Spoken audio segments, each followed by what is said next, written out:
I'm Elizabeth Gray, 30 years old, and I've spent my life proving myself in ways my family never bothered to see. For years, I gave everything, my loyalty, my silence, even my dignity, just to keep the peace at home. But on a flight to Hawaii, when my father laughed out loud, "She's useless. She can't do anything right," something shifted.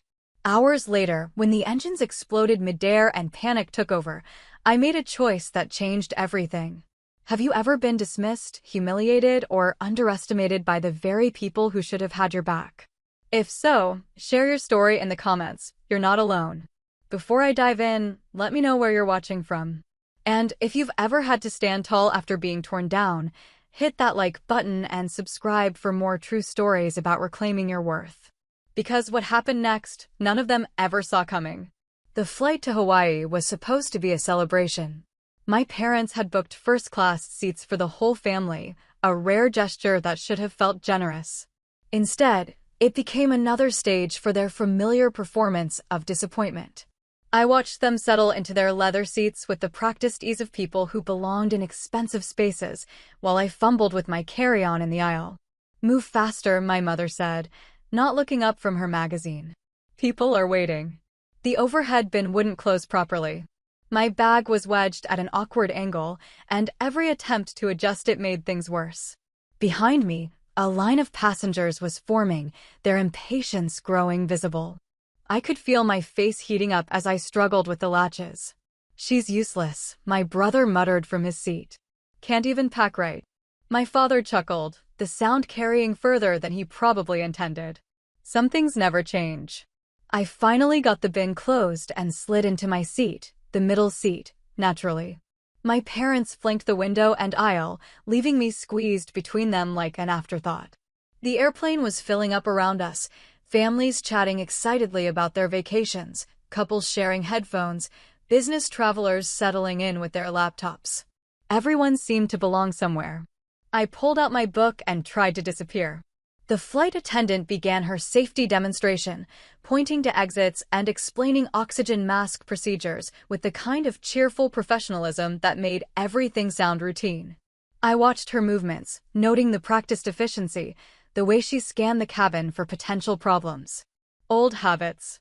My parents ignored the presentation entirely, already deep in conversation about dinner reservations at the resort. "Did you confirm the restaurant for tomorrow night?" my mother asked. "Of course I did," my father replied. "Though I'm not sure why we needed a table for 5. Could have saved money with 4. They weren't trying to be cruel. That was the strange thing about my family. Their casual dismissal of me had become so natural that they didn't even recognize it as meanness anymore. It was just how things were. I was the extra person, the one who tagged along but didn't quite fit. The plane pushed back from the gate, and I felt the familiar mixture of excitement and anxiety that came with takeoff. Through the small window, I watched the ground crew waving us toward the runway. The engines were spinning up, their sound growing from a whisper to a roar. We rolled forward, gathering speed, and then we were airborne.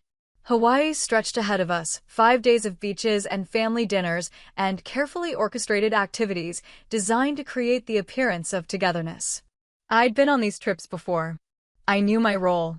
I would smile for photos and stay quiet during conversations and try not to do anything that might embarrass them in front of other tourists. "Did you remember to pack sunscreen?" my mother asked, turning to me for the first time since we'd boarded. "Yes." "The right kind? Not that cheap stuff that doesn't work."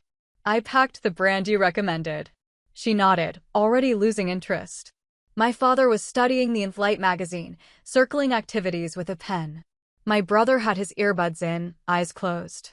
The plane climbed steadily through layers of clouds, leaving the mainland behind. I tried to read, but the words kept blurring together. The conversation from the gate kept replaying in my head. "She's useless. Can't even pack right." Small comments, easily dismissed, but they accumulated over time like sediment in still water. Years of similar moments had settled into something heavy and permanent. The thing was, I had packed everything correctly. I always did. I was methodical about preparation, careful about details. I'd learned to be that way out of necessity. When you're constantly told you're incompetent, you develop systems to prove otherwise, at least to yourself. But competence, I discovered, wasn't the point. The point was the role I played in their story about themselves. My parents needed me to be the disappointing daughter so they could feel successful as parents. My brother needed me to be the screw-up so he could be the golden child. I was useful to them precisely because I was, in their eyes, useless at everything else. The flight attendant came by with drinks. My parents ordered wine. My brother got a Coke. I asked for water. Just water, the attendant asked, her professional smile flickering with something that might have been sympathy. Just water. My father glanced over. You could get something else. We're on vacation. Water's fine. He shrugged and returned to his magazine. The gesture said everything, casual indifference, the assumption that my preferences didn't really matter anyway. Why waste energy caring about what I wanted to drink? I sipped my water and looked out the window again. We were flying over open ocean now, the Pacific stretching endlessly in every direction. The water was a deep blue-black, unmarked by ships or islands. It was beautiful and vast and completely empty. I found it oddly comforting. Somewhere below us, 37,000 feet down, fish were swimming through trenches deeper than mountains were tall. Whales were singing songs that traveled for hundreds of miles. Storms were forming and dissipating in patterns too large for any single observer to comprehend. All of it invisible from where we sat, contained in our pressurized tube of recycled air and careful climate control. I'd spent a lot of time thinking about perspective over the years. How the same situation could look completely different depending on where you stood.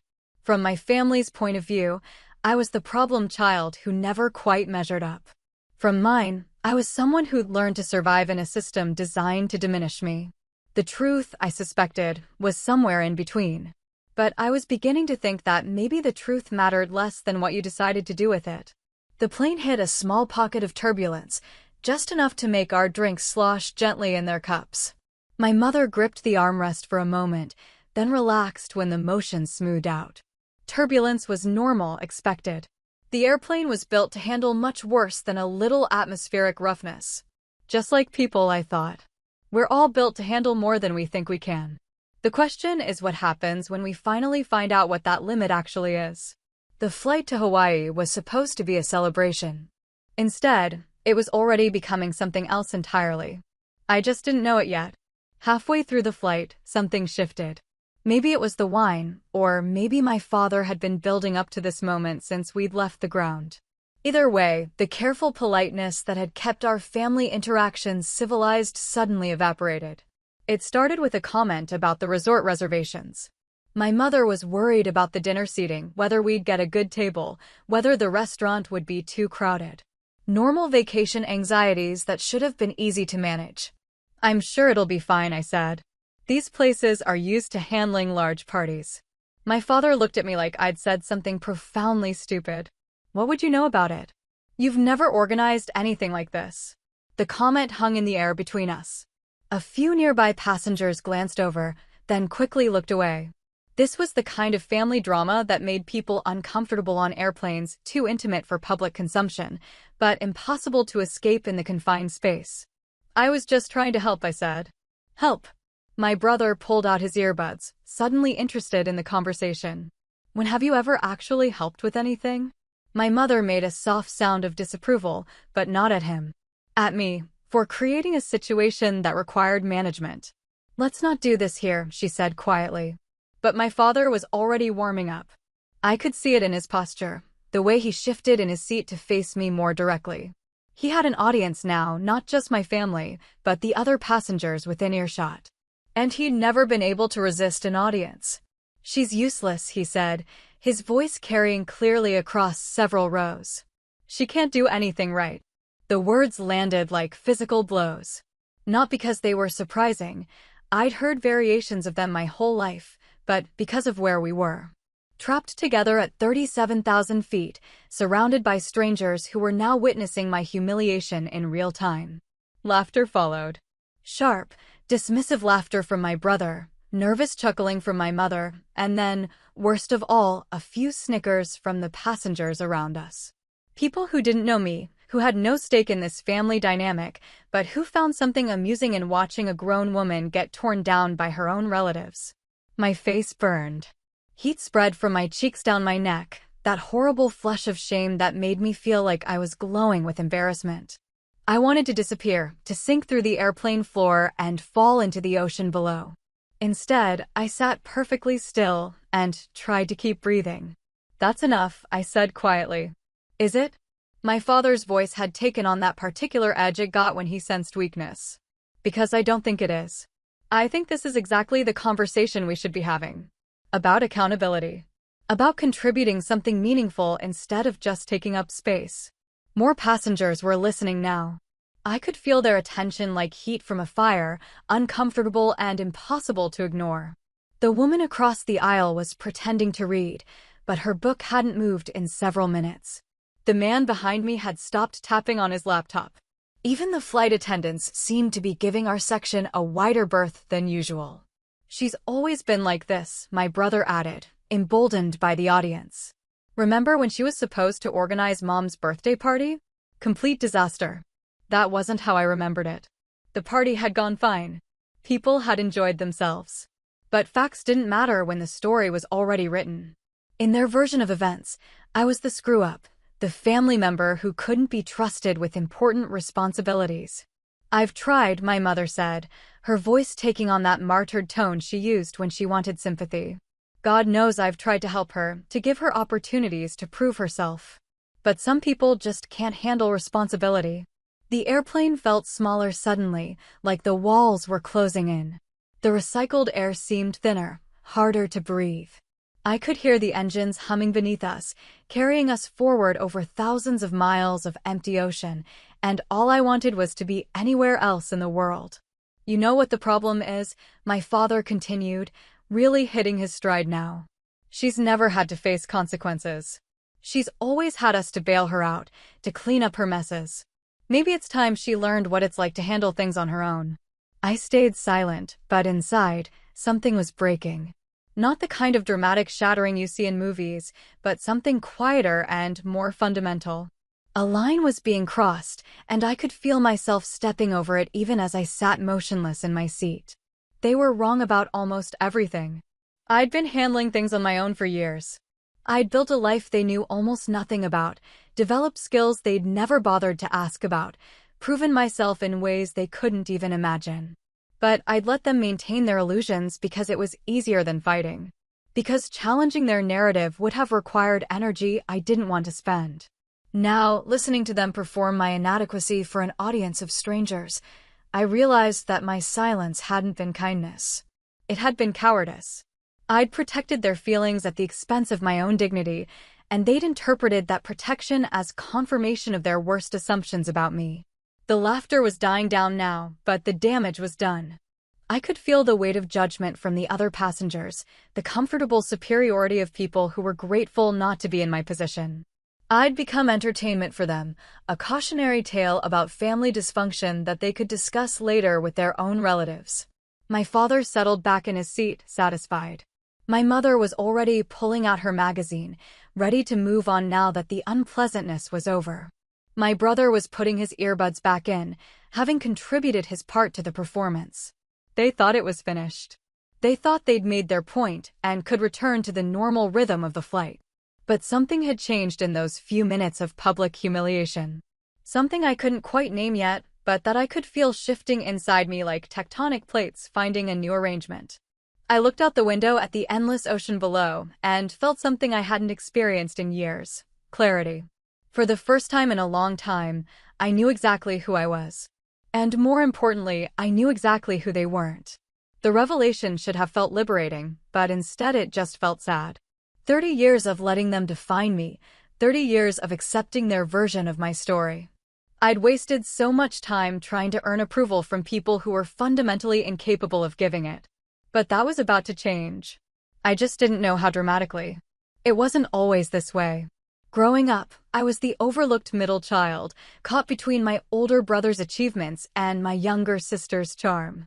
I was the quiet one who didn't fight back, who learned early that invisibility was safer than attention. When attention came, it was usually the wrong kind. I enlisted at 18, partly to serve my country and partly to escape the suffocating weight of family expectations. The military was a revelation. For the first time in my life, I was judged purely on performance. Your background didn't matter, your family's opinion of you was irrelevant. What mattered was whether you could do the job.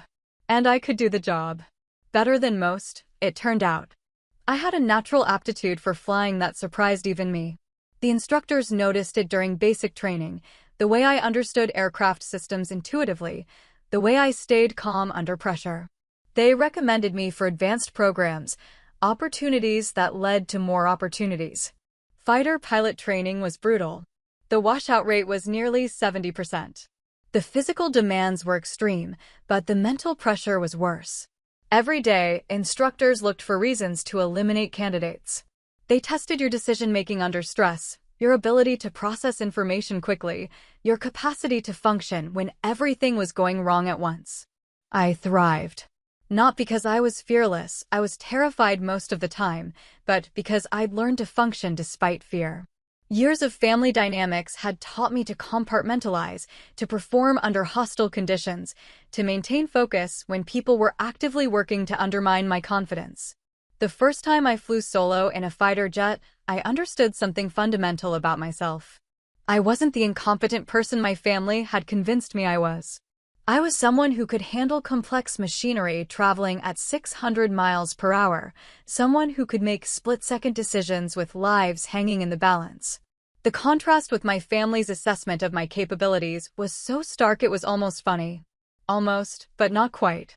Because I was starting to realize how much their opinions had cost me over the years. How many opportunities I'd avoided because I believed I wasn't capable.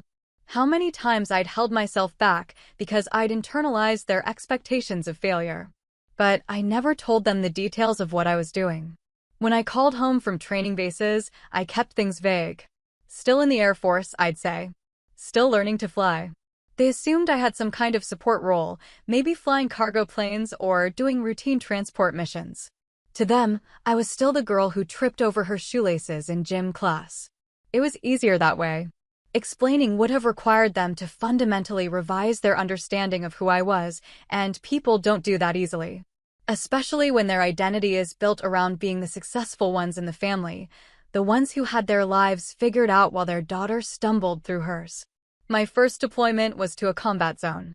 I can't talk about all the specifics, but I can say that flying missions in hostile territory teaches you things about yourself that you never learn in training. You discover reserves of concentration you didn't know you had. You learn to trust your instincts completely because hesitation can be fatal. I was good at it. Better than good.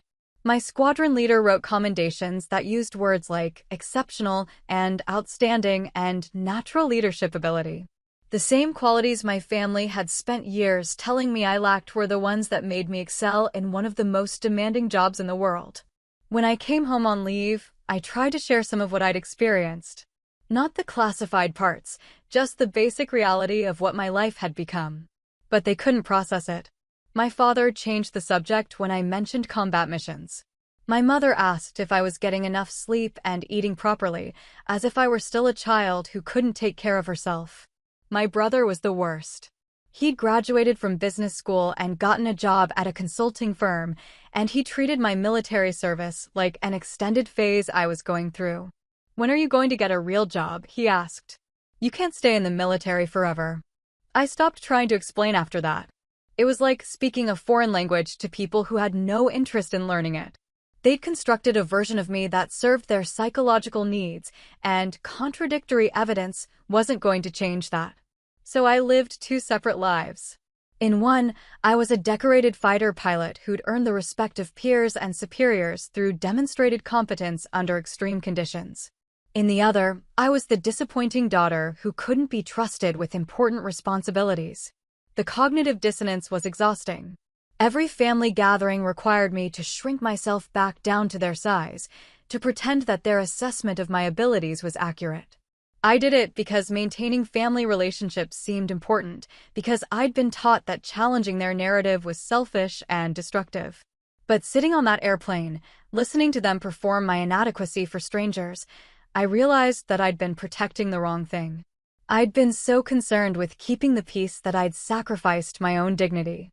I'd let them define me for so long that I'd almost forgotten who I really was. The woman next to me was reading a magazine article about successful female entrepreneurs. The irony was almost too perfect.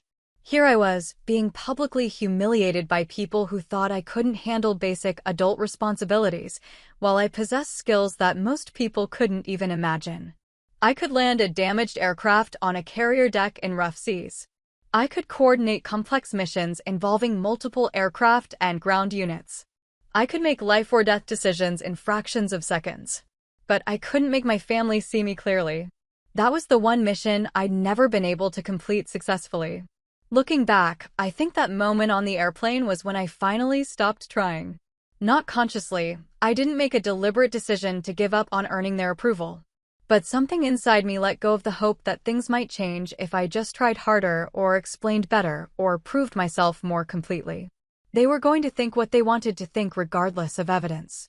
That wasn't a problem I could solve through better performance or clearer communication.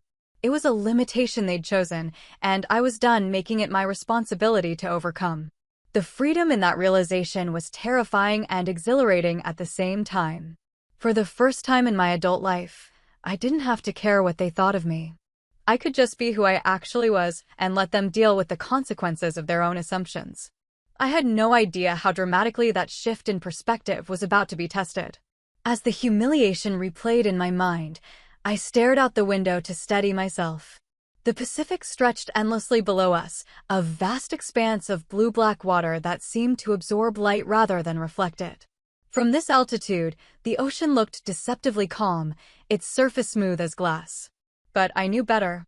Down there, currents were shifting, storms were brewing, forces were at work that could reshape coastlines and alter weather patterns thousands of miles away. I thought about the years I'd spent pushing past their doubts, the nights in simulators running emergency scenarios until my responses became automatic. The deployments where I'd proven myself over and over again, not to earn recognition, but because lives depended on precision. The countless hours of training that had transformed me from the uncertain girl they remembered into someone I was still learning to recognize.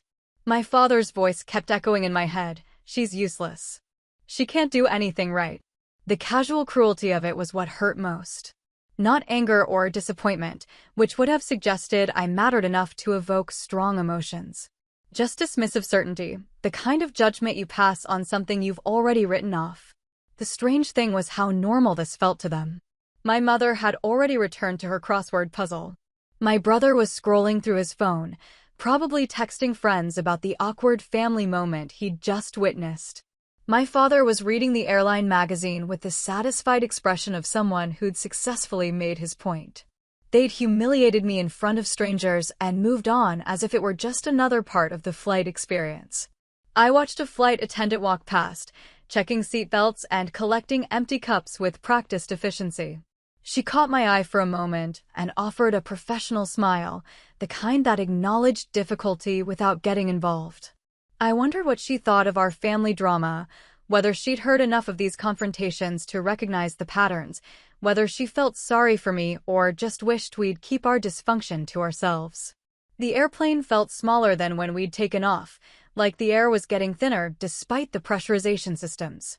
I could hear every sound more acutely, the hum of engines, the whisper of air conditioning, the quiet conversations of other passengers who were having normal family trips without public humiliation as entertainment. A baby started crying somewhere behind us, that particular sound that cuts through everything else and demands attention. The mother's voice followed, soft and soothing, trying to comfort her child. It was such a normal sound, such an ordinary moment of care and attention, that it made my chest tighten with something I couldn't quite name. When had my family stopped trying to comfort me when I was hurting? When had they decided that my pain was less important than their need to be right about my inadequacy? I couldn't remember a specific moment when things shifted, just a gradual erosion of empathy that left us here, trapped together in a metal tube above the Pacific, performing the same tired roles we'd been playing for decades. I pulled out my phone and scrolled through messages from colleagues, updates from friends I'd made during deployments, photos from people whose respect I'd earned through demonstrated competence rather than family obligation. It was like looking at evidence of a parallel universe where I was valued for what I could actually do rather than dismissed for who they needed me to be. One message was from my squadron leader, asking about my next assignment, whether I was interested in a training position that would mean more responsibility and better opportunities for advancement. It was the kind of career development most people in my field would jump at, recognition of abilities that had been tested under real-world conditions. I stared at the message and felt the disconnect between my two lives more acutely than ever. In one world, I was someone worth promoting, someone whose judgment was trusted with expensive equipment and dangerous missions. In the other, I was someone who couldn't be trusted to pack correctly for a vacation. The cognitive dissonance was becoming unbearable. I'd spent so many years compartmentalizing, keeping these two versions of myself separate, that I'd almost convinced myself they were both true somehow.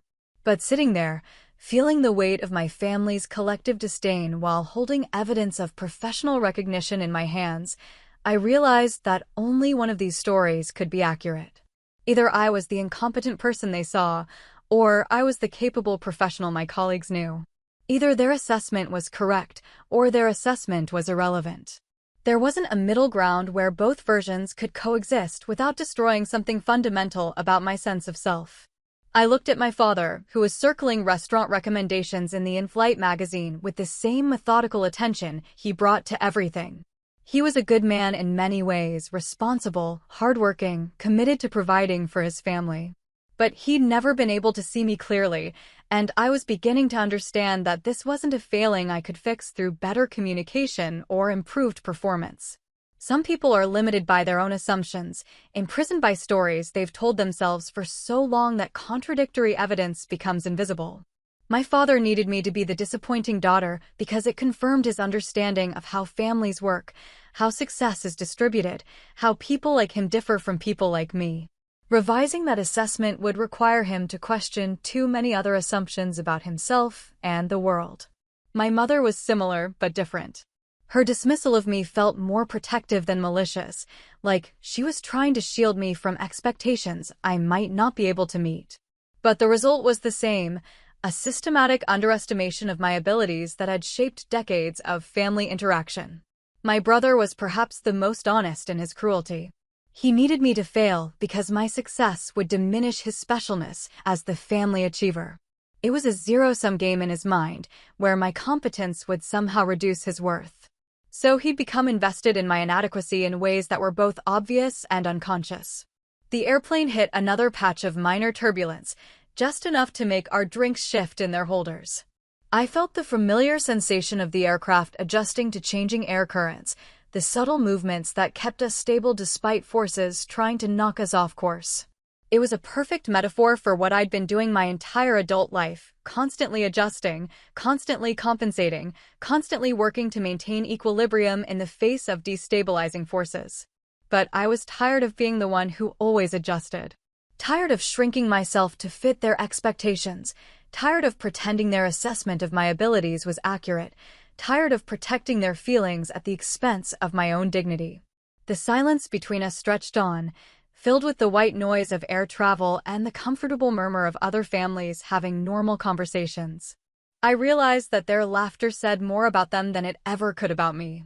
People who were genuinely secure in their own accomplishments didn't need to diminish others to feel successful. People who were truly confident didn't require an audience for their superiority. Their need to humiliate me publicly revealed something ugly about their own insecurities, their own fears about whether they were as successful as they pretended to be. I was useful to them as a contrast, proof that they were the functional members of the family, the ones who had figured out how to live successfully in the world. But I was done being useful to them in that way. I was done being their cautionary tale, their example of what not to become, their reassurance that they were better than someone. If they needed to feel superior, they'd have to find another source of validation.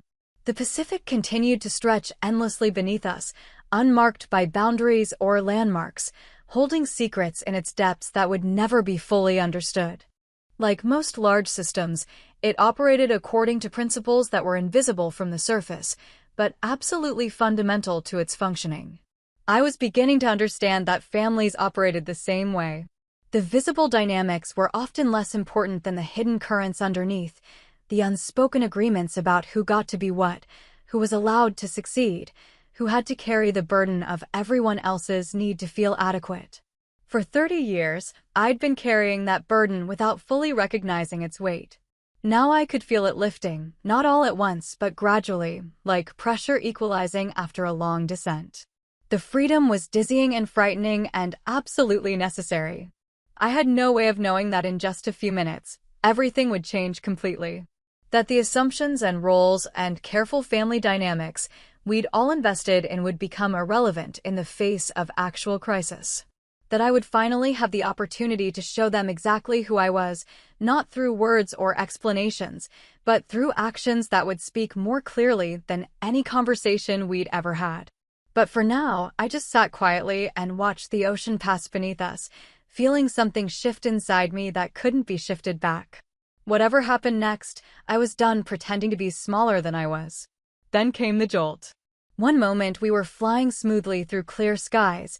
The next moment the entire aircraft was shaking like it was coming apart at the seams. The initial impact threw me against my seatbelt hard enough to leave bruises, and the sound that followed was unlike anything I'd ever heard on a commercial flight, a grinding, tearing noise that seemed to come from everywhere at once. The cabin lights flickered. Oxygen masks dropped from their compartments with a series of sharp pops that sounded like gunfire in the sudden chaos. Around us, passengers were screaming, their voices rising above the mechanical shrieking of damaged systems and rushing air. I looked out the window and saw what everyone else was seeing but couldn't quite process. The left engine was gone. Not just damaged or smoking, completely absent, leaving behind a ragged hole in the wing where thousands of pounds of machinery had been ripped away by forces I could only imagine. Flames were trailing behind us, bright orange against the blue sky, and pieces of debris were spinning away into the empty air. My family's reactions were immediate and predictable. My mother grabbed my father's arm and started praying in a high, panicked voice. My brother went pale and fumbled for his phone, as if calling someone could somehow fix what was happening 37,000 feet above the Pacific Ocean.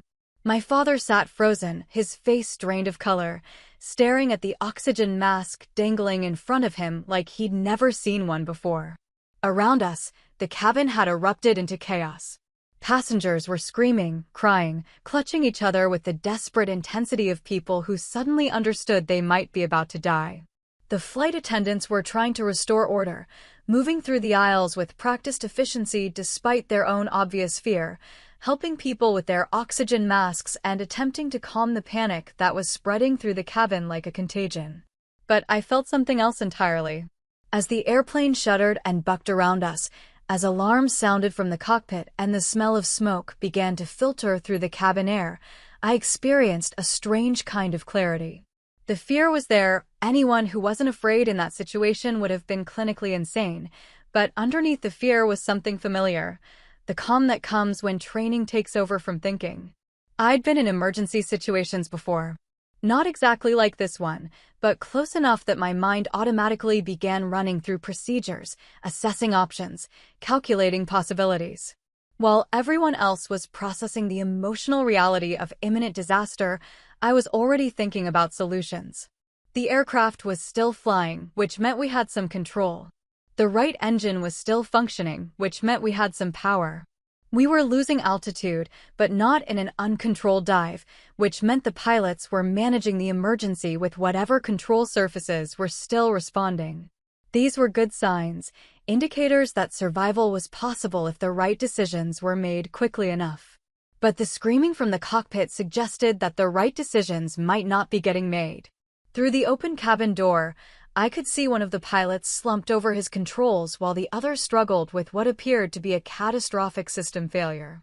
The aircraft was yawing to the left, fighting the asymmetric thrust that was trying to flip us over, and the pilot, who was still conscious, was clearly overwhelmed by the complexity of the emergency. "We're going to die," my mother whispered, her voice barely audible above the chaos. "Oh God, we're all going to die." My father reached for her hand, his own trembling visibly. For the first time in my life, I saw him looking genuinely helpless, stripped of the confidence and authority that had defined him in my mind for as long as I could remember. My brother was hyperventilating, the oxygen mask sliding off his face as he gasped for air. They were looking at me now, all of them, with expressions I'd never seen before. Not the usual dismissal or casual contempt, but something desperate and pleading. As if they suddenly remembered that I existed, that I might have some kind of answer to what was happening to us. "Do something," my brother said, his voice cracking with panic. "You're in the military. You must know what to do." The irony was so sharp it was almost funny. 5 minutes ago, I was useless, incompetent, someone who couldn't be trusted with basic responsibilities. Now, faced with actual life-threatening crisis, they were turning to me for salvation.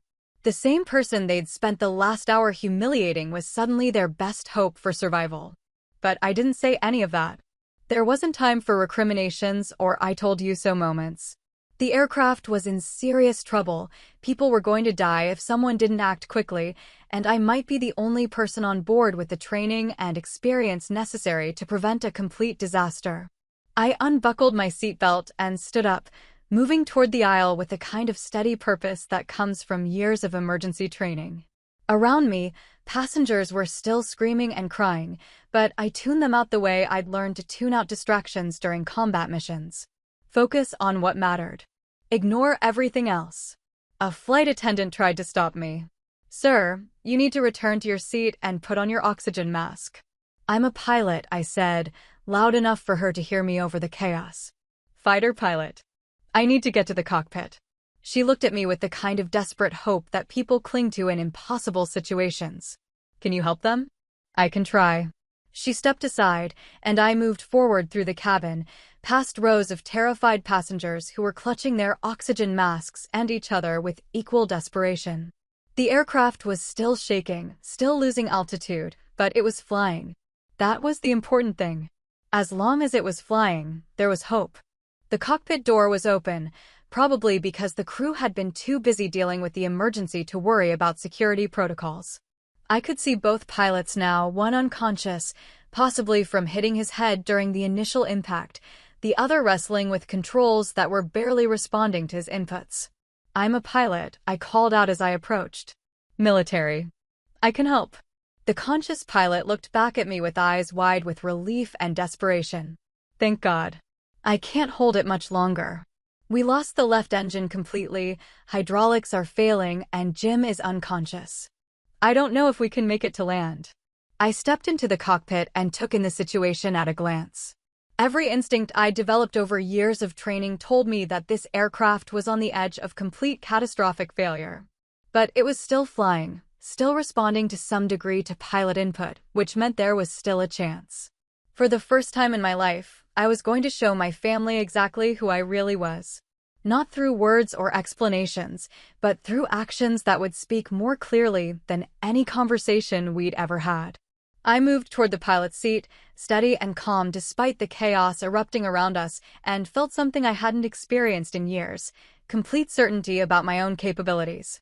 Whatever happened next, there would be no more questions about whether I could handle responsibility. I moved toward the cockpit with a kind of steady purpose that comes from years of training under pressure. The conscious pilot looked back at me with desperate relief when I identified myself, his face streaked with sweat and tension. Behind me, I could hear my family calling out, their voices barely audible above the mechanical screaming of damaged systems and the terrified cries of other passengers. "What's the situation?" I asked, sliding into the seat beside him while quickly assessing the instrument panel. "Complete engine failure on the left side," he said, his voice tight with controlled panic. "We lost it about 3 minutes ago. No warning, just gone. Hydraulics are failing, we're losing cabin pressure, and I can't get Jim to respond." He gestured toward the unconscious pilot. I've never dealt with anything like this in a commercial aircraft. I looked at the instrument readings and felt my training take over completely. The situation was bad, worse than bad, but it wasn't hopeless. The right engine was still generating power, which meant we had thrust and electrical systems. The aircraft was responding to control inputs, even if sluggishly. We were losing altitude steadily, but not in an uncontrolled dive. "What's our fuel status?" I asked, already scanning the gauges. "About 2 hours remaining, but I don't think we have 2 hours. The hydraulic systems are failing, which means we're going to lose control surfaces. And we're still over the Pacific. Nearest airport is at least an hour away." I checked our position on the navigation display. We were roughly halfway between the mainland and Hawaii, which meant we had limited options for emergency landing sites. But there were options, and that was what mattered. "Have you declared an emergency with air traffic control?"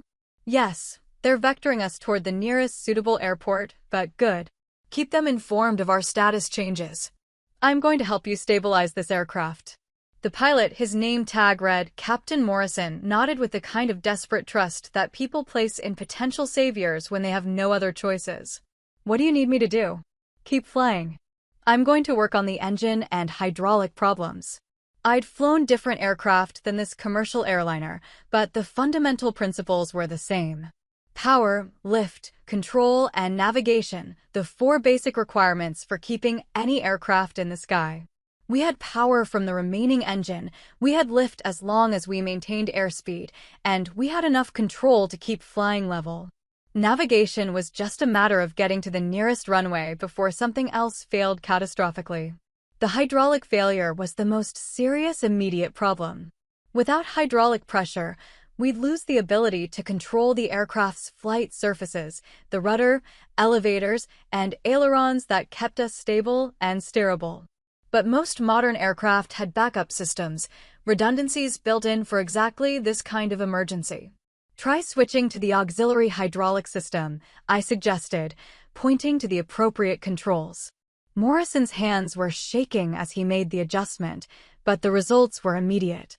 The aircraft's response to control inputs improved noticeably, and several warning lights on the instrument panel switched from red to amber.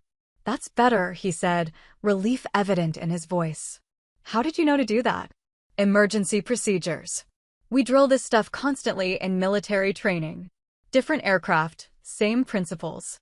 Behind us, I could hear the flight attendants working to calm the passengers, their professional voices cutting through the chaos with practiced authority.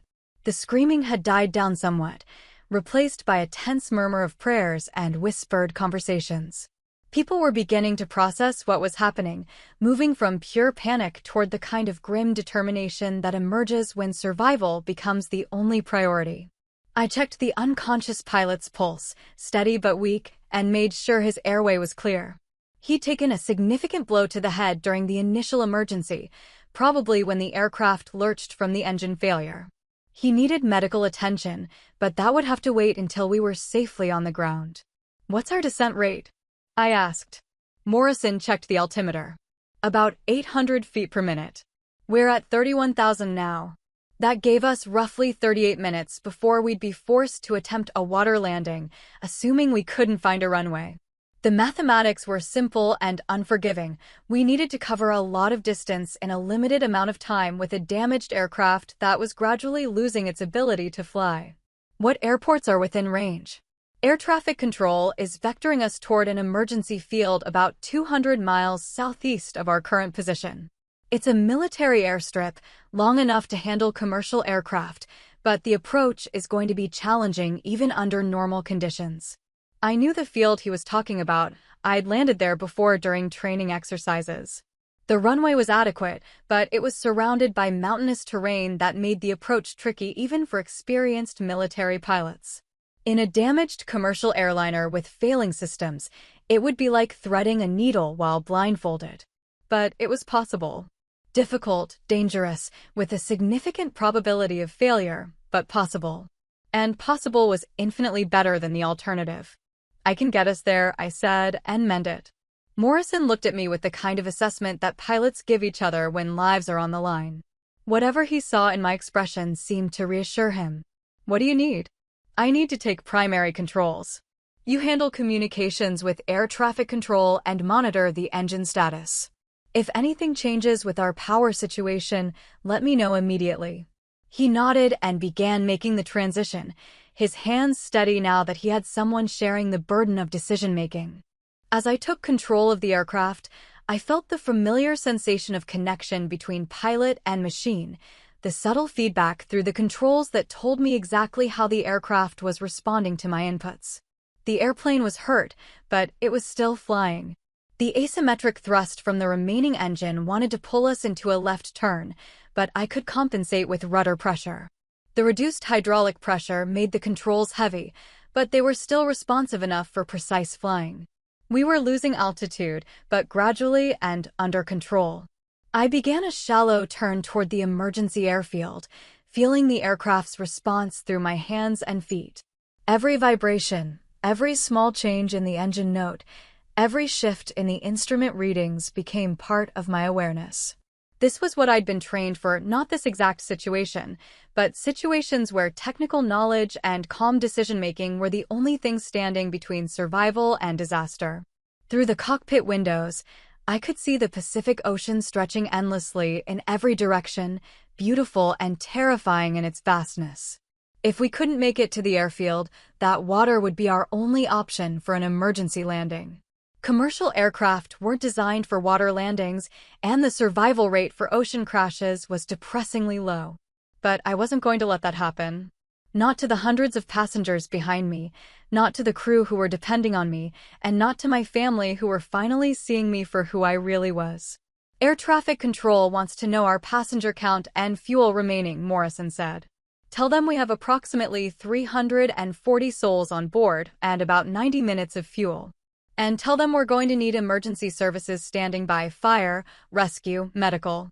As he relayed the information, I continued the careful descent toward the emergency airfield.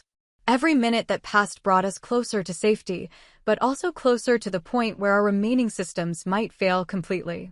It was a race against time and physics, and the margin for error was shrinking with each passing moment. Behind me, I could hear my family's voices among the general murmur of passenger conversation. They weren't screaming anymore, weren't demanding that someone else fix their problem. They were watching me work, seeing me handle responsibility under pressure, witnessing competence they'd never believed I possessed. The irony wasn't lost on me. For 30 years, they'd told me I was useless, incompetent, unable to handle important responsibilities.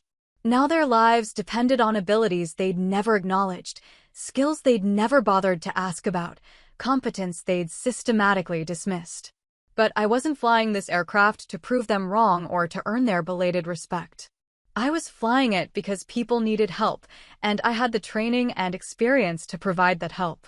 That was what mattered, not family dynamics or personal vindication, but the simple fact that I could do something others couldn't do, and doing it might save lives.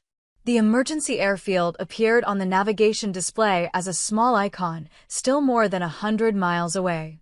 Close enough to be a realistic goal, far enough away to require sustained concentration and careful resource management. I began calculating approach speeds and landing distances, factoring in our reduced control authority and the uncertainty of how the damaged aircraft would handle during the crucial final minutes of flight. "How are you feeling about this?" Morrison asked quietly. "I've had easier landings," I admitted. "But this aircraft wants to fly. As long as we don't lose the remaining engine or have a complete hydraulic failure, we can get down safely." He nodded, and I could see some of the tension leaving his shoulders. Having someone else share the burden of decision-making was allowing him to focus on his specific responsibilities instead of carrying the weight of everyone's survival alone. That was what competent people did for each other. They shared burdens, contributed their expertise, worked together to solve problems that no individual could handle alone. It was a lesson my family had never learned, too invested in their individual superiority to understand the value of collaboration. But they were learning it now, whether they realized it or not. They were depending on me in a way they never had before, trusting me with responsibility they'd never believed I could handle. The shift in our relationship was subtle but fundamental, and it was happening 37,000 feet above the Pacific Ocean in a damaged aircraft racing against time toward an uncertain landing. I adjusted our heading slightly and continued the descent, monitoring every system, every gauge, every indication that might tell me how much more the aircraft could endure. Behind me, hundreds of people were trusting me to get them safely back to the ground. including my family, who were finally seeing me exactly as I was. When the wheels finally screeched onto the emergency strip 43 minutes later, after an approach that required every bit of skill I'd developed over years of training, the cabin erupted in applause and tears of relief. We'd made it. Against significant odds, with failing systems and damaged aircraft, we'd made it safely back to solid ground. But the landing was just the beginning of a much larger change that had started the moment I stood up from my seat and walked toward the cockpit. My family's understanding of who I was had been shattered as completely as the aircraft's engine, and what would emerge from that wreckage was going to be very different from what had existed before. As I helped Morrison shut down the systems and prepare for evacuation, I could hear my family's voices behind me, calling my name with a mixture of relief and something else I couldn't quite identify. For the first time in my adult life, they were seeing me clearly. And what they saw was someone who could handle responsibility when it mattered most. The emergency vehicles were already surrounding the aircraft, firefighters and paramedics and rescue personnel ready to deal with whatever problems emerged from our damaged landing. Through the cockpit windows, I could see news crews setting up their equipment, preparing to document what would undoubtedly become a major story about a successful emergency landing. But all of that was secondary to the fundamental shift that had occurred during those crucial minutes when training overcame family dysfunction, when competence mattered more than preconceptions, when the person they dismissed as useless became the person everyone depended on for survival. My family would never call me useless again. Not because I demanded their respect or proven them wrong through argument, but because I demonstrated capabilities they couldn't ignore or dismiss. Actions, as it turned out, really did speak louder than words. And for the first time in 30 years, I was looking forward to our next family conversation. When the wheels finally screeched onto the emergency strip, the cabin erupted in relief and celebration. Passengers who had been certain they were going to die were suddenly faced with the overwhelming reality of survival. The sound of applause mixed with tears and laughter and prayers of gratitude created a wall of noise that seemed to physically press against the aircraft's walls. But I remained focused on the immediate tasks that would ensure everyone got off the aircraft safely. The landing had been successful, but we weren't completely out of danger yet. The damaged systems that had gotten us this far might still fail catastrophically, and with emergency vehicles surrounding the plane, fuel leaks or electrical problems could create new hazards. "Nice work," Captain Morrison said, his voice steady now that we were safely on the ground. "I've never seen anyone handle a situation like that so calmly." "Just training," I replied, but I could hear the pride in my own voice. Not arrogance, pride. There was a difference, and for the first time in my life with my family, I didn't feel the need to minimize my accomplishments or deflect recognition of my abilities. The evacuation began with the practiced efficiency that comes from extensive crew training and regular emergency drills.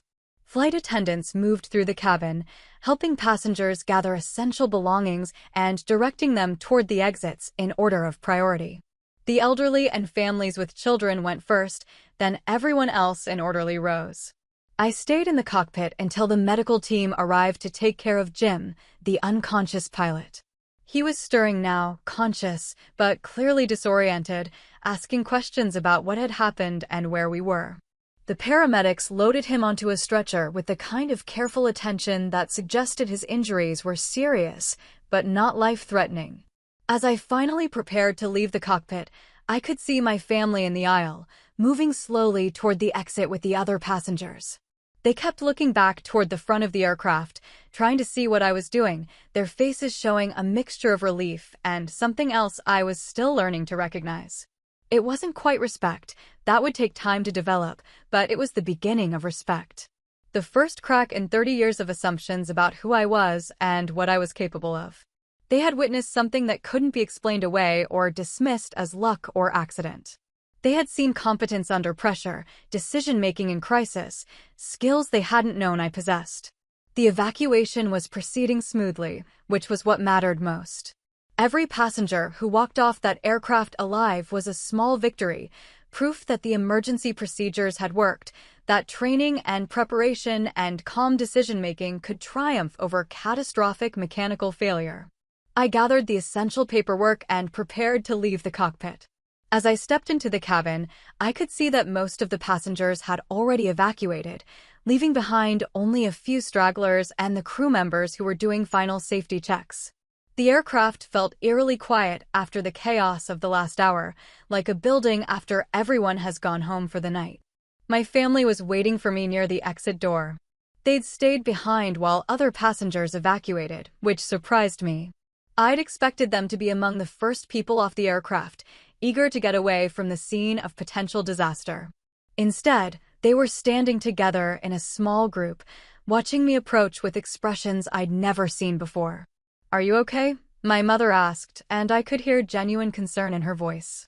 Not the performative worry she usually displayed when she wanted to appear caring, but actual anxiety about my well-being. "I'm fine," I said. "How about you? How's everyone feeling?" "We're okay," my father said quietly. "Thanks to you." The words hung in the air between us, heavy with implications neither of us was quite ready to explore. This was uncharted territory for our family, a situation where I had been the competent one, the person who solved the problem, the one whose abilities had mattered most when everything was on the line. "I can't believe you knew how to do that," my brother said, and for once there was no mockery in his voice. "I mean, I knew you were in the Air Force, but I never realized. I never understood what that meant." "Most people don't," I replied. "It's not something that comes up in normal conversation." But even as I said it, I realized that wasn't entirely true. It hadn't come up in our conversations because I'd learned not to bring it up, learned that talking about my military experience made them uncomfortable, challenged their assumptions about family hierarchy and success. I'd made myself smaller to accommodate their need to feel larger. That was going to change now. Not dramatically, not with confrontations or demands for recognition, but gradually and fundamentally. I was done pretending to be less capable than I was, done protecting their egos at the expense of my own dignity. "We need to get off the aircraft," I said. "The emergency crews need to secure the scene."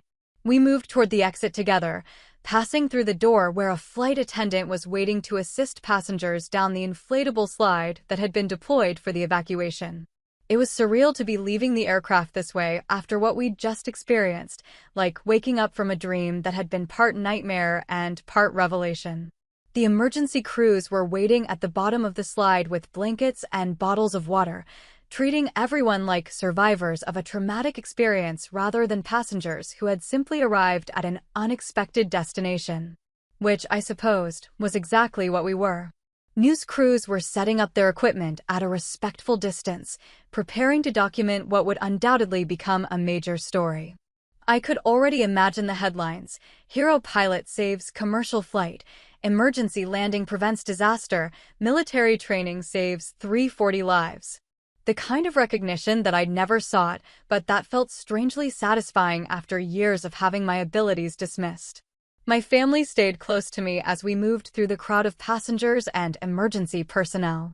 They seemed uncertain about how to behave, like actors who had suddenly found themselves in a play where the script had changed mid-performance. The roles they were used to playing, the successful parents and the achieving brother contrasted with the disappointing daughter, no longer made sense in light of what they'd witnessed. "Will there be an investigation?" my mother asked. "Probably. The FAA investigates all serious incidents involving commercial aircraft. They'll want to know exactly what happened and why the engine failed." "Will they want to talk to you?" "Almost certainly. I was acting pilot in command for the emergency landing. They'll want a detailed account of the procedures we followed and the decisions we made." She nodded, but I could see her processing the implications of what I was saying. Her daughter, the one she'd spent years telling people couldn't handle responsibility, was going to be interviewed by federal investigators about her role in preventing a major aviation disaster. The cognitive dissonance must have been overwhelming. A reporter approached us, recognizing that we were passengers from the aircraft and hoping for interviews. "Excuse me, could I ask you a few questions about your experience during the emergency?" "She's the one you want to talk to," my father said, pointing at me. "She's the pilot who saved us all." The reporter's attention shifted immediately, her professional instincts recognizing a much bigger story than passenger reactions. "You're the pilot who assisted with the emergency landing?" "I helped, yes. Can you tell me about your background? What kind of training prepared you for a situation like this? I could feel my family listening to my answers with the kind of attention they'd never paid to anything I'd said before. As I explained my military service, my combat experience, my years of emergency training, I watched their faces change. They were hearing details about my life that they'd never bothered to ask about, learning about accomplishments they'd never acknowledged. For 30 years, they'd constructed a story about who I was that served their psychological needs, but had almost nothing to do with reality. Now reality was asserting itself in ways they couldn't ignore or dismiss. The competent person being interviewed by reporters, the pilot who had helped save hundreds of lives, the woman being praised by aviation professionals, that was their daughter, their sister, the family member they'd spent decades calling useless. The interview concluded with the reporter asking for my contact information for follow-up questions. As she walked away, my family and I stood together in the afternoon sunshine, surrounded by emergency vehicles and news crews and the organized chaos of disaster response. "I'm sorry," my mother said quietly. The words were so unexpected that I wasn't sure I'd heard them correctly. "What?" I said, "I'm sorry. For what we said on the plane. For what we've been saying for years. We were wrong." My father nodded, looking more uncomfortable than I'd ever seen him. "We didn't know. We didn't understand what you were capable of." "You never asked," I said, not harshly but honestly. "You never wanted to know." "No," he agreed. "We didn't. And that's on us, not on you." My brother was the last to speak, his voice barely audible above the noise of the emergency response. "I've been jealous of you my whole life, and I never even knew what I was jealous of." It was the most honest thing he'd ever said to me, and probably the most honest thing he'd ever said to anyone. The recognition that his need to diminish me had been driven by his own insecurities rather than my inadequacies was a revelation that would change our relationship in ways we were only beginning to understand. "We have a lot to talk about," I said. "But not here, not now. Let's just focus on getting home safely." They nodded, and for the first time in decades, I felt like we were actually a family rather than a group of people connected only by shared genetics and mutual obligation. Not a perfect family. There were too many years of damage to repair overnight, but a family that might be capable of growth and change and honest communication. The balance had shifted permanently. They could never again call me useless, never again dismiss my capabilities, never again treat me like the family disappointment.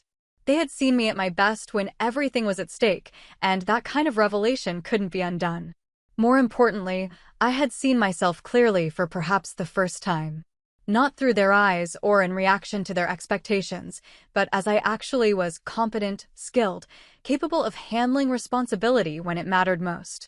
That self-knowledge was worth more than any apology or recognition they could offer. We walked together toward the buses that would take us to the terminal, leaving behind the damaged aircraft that had become the site of our family's transformation.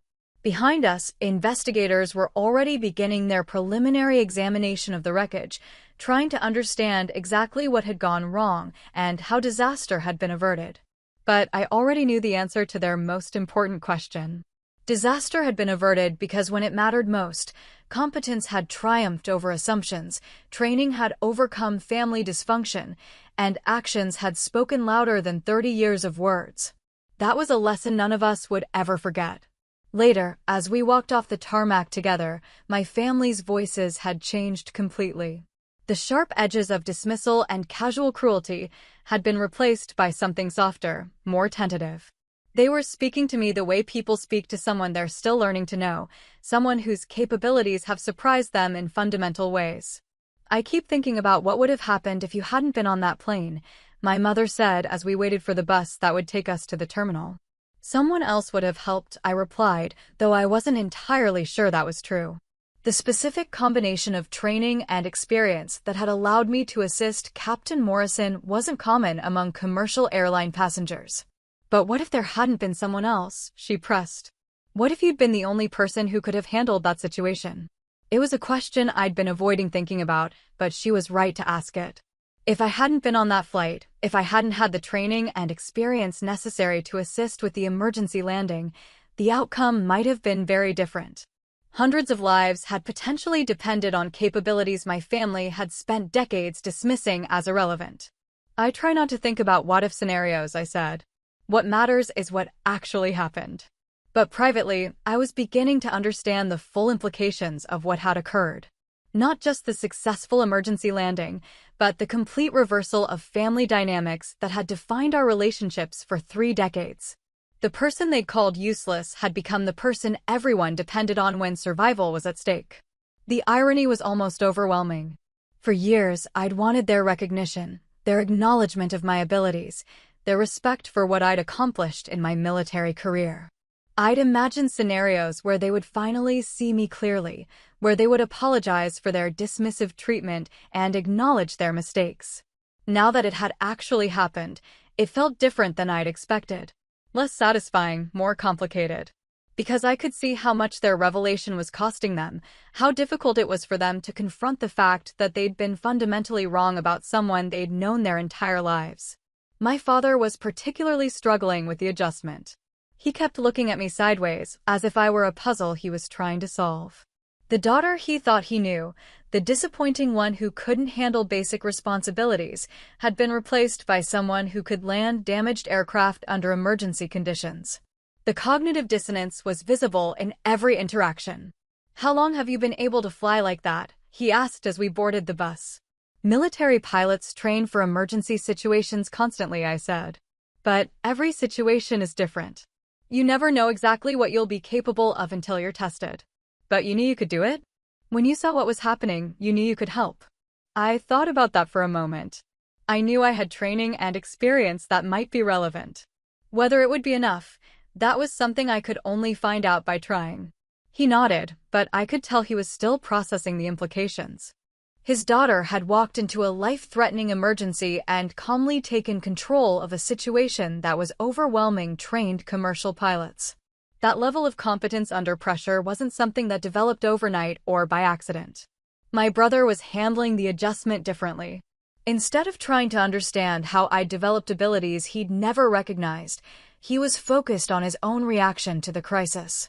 "I completely panicked," he admitted. "When I saw that engine explode, I thought we were all going to die, and I just froze. I couldn't think, couldn't move, couldn't do anything useful." "That's a normal response to a life-threatening situation," I said. "Most people aren't trained for emergency scenarios. There's no reason you should have known how to react. But you did know. You stayed calm, you took action, you helped save everyone. That's not normal." He was right, of course. The ability to remain functional under extreme stress, to think clearly when everything is falling apart, to take effective action when lives are at stake, those weren't normal capabilities. They were the result of years of specialized training designed to produce specific responses to crisis situations. But I'd never been able to explain that to them before because they'd never been interested in understanding what my military service actually involved. They dismissed it as an extended phase I was going through, something I would eventually outgrow when I decided to get a real job. Now they were beginning to understand that what they'd seen as a temporary deviation from normal life had actually been the development of capabilities they couldn't imagine possessing themselves. The daughter they'd underestimated had been learning skills that most people never needed, but that became invaluable when everything went wrong at once. "I think I've been jealous of the wrong things," my brother continued. "I've spent years being proud that I make more money than you, that I have a bigger house and a better car. But when it really mattered, when people's lives were on the line, none of that meant anything. You were the one who could actually help." It was the most honest conversation we'd ever had, and it was happening on a bus full of airplane crash survivors being transported to an emergency terminal in the middle of nowhere. The absurdity of the situation wasn't lost on me, but it also felt exactly right somehow. Crisis had a way of stripping away the superficial layers of relationships and revealing what was actually important underneath. My mother was quieter than usual, lost in her own thoughts about what she'd witnessed. Finally, she turned to me with the kind of direct question she'd never asked before. "What else don't we know about you?" It was a simple question that opened up possibilities for conversation we'd never had. For the first time in my adult life, she was asking about my experiences rather than making assumptions about them. She wanted to know who I actually was instead of insisting on who she thought I should be. A lot, I said honestly. There's a lot you don't know. Will you tell us? Not right now, but when we get home. Will you help us understand what your life has actually been like? I looked at her carefully, trying to assess whether this was genuine curiosity or just a temporary reaction to dramatic circumstances. But what I saw in her expression was something I'd never seen before, real interest in me as a person rather than as a family role that needed to be managed. Yes, I said. I'd like that. The bus pulled up to the terminal, where airline representatives were waiting to help us with rebooking and hotel arrangements. The immediate crisis was over, but the practical complications of having our flight end at an emergency airstrip in the middle of nowhere were just beginning. As we gathered our belongings and prepared to deal with the logistics of getting home, I realized that the most important change wasn't in how my family saw me. It was in how I saw myself. For the first time in decades, I didn't need their approval to feel confident in my own abilities. I knew what I was capable of because I'd proven it when it mattered most. That self-knowledge was liberating in ways I was still discovering. I was done making myself smaller to accommodate their assumptions. Done protecting their feelings at the expense of my own dignity. Done accepting their assessment of my worth instead of trusting my own experience. The balance had shifted permanently, and there was no going back to the old dynamics that had defined our relationships for so long. They could never again dismiss me as the family disappointment, and I would never again accept that role even if they tried to assign it to me. We walked into the terminal together, but we weren't the same family that had boarded the flight to Hawaii that morning. We were something new, something that would need to be negotiated and redefined through honest conversation and mutual recognition of who we all actually were. For the first time in my life, I was looking forward to that process. The lesson was simple. Sometimes, the only way to silence doubt is not with words, but with proof written in action. I'd spent 30 years trying to explain myself to people who weren't interested in understanding. In the end, it had taken a crisis to show them what I'd always known about myself, that I was capable of far more than they'd ever imagined. Now, finally, they knew it too. And more importantly, I knew that their knowledge or ignorance of my capabilities didn't define me. I defined me through the choices I made and the actions I took when everything was on the line. That was a truth no family dysfunction could ever change, and no amount of dismissal could ever diminish. It was mine, earned through experience and proven under pressure, and it would remain true regardless of what anyone else thought or said or believed. The plane to Hawaii had become something much more important, the place where I stopped being who they thought I was and started being exactly who I'd always been. The difference was that now everyone could see it clearly, including me. That flight changed everything for me and for my family. The same people who once called me useless now know exactly who I am. But more importantly, I know it too.